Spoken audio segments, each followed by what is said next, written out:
Il y a une histoire très bien documentée et extraordinaire qui nous offre toute la famille, toute la panoplie des signaux faibles.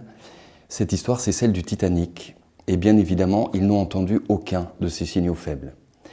Donc je vais vous raconter ce qui s'est passé du point de vue des signaux faibles lorsque le Titanic, en 1912, est allé se fracasser contre un iceberg.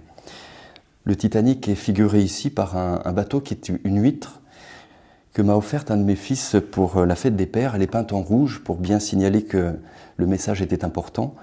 Et l'huître aussi, puisqu'évidemment, on a beaucoup de mal à écouter les signaux faibles, même si parfois des perles se logent dedans. La première chose ou la première nature de signal faible qu'on peut rencontrer, c'est un signal qui est vieux et qui a été oublié. Par exemple, pour le Titanic, sur les 20 années qui ont précédé sa traversée, il y avait eu 89 000 bateaux qui avaient fait le même chemin, et 13 fois des bateaux se sont heurtés dans les icebergs. 2 fois, c'était des paquebots.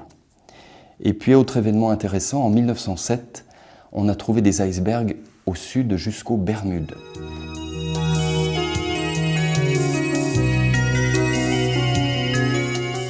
Deuxième signal faible qui concernait le Titanic, il est assez extraordinaire. C'est un signal non conventionnel. Très souvent, par exemple, des artistes ou des chercheurs avaient complètement identifié le scénario qui s'est produit dans la réalité. On l'a vu pour le 11 septembre avec Tom Clancy. Et bien là, 14 ans avant le naufrage du Titanic, un auteur qui s'appelait Robertson a publié un livre dénommé Futility, dans lequel il raconte exactement l'histoire du Titanic. Et ce qui est encore plus formidable, c'est que le bateau s'appelle le Titan.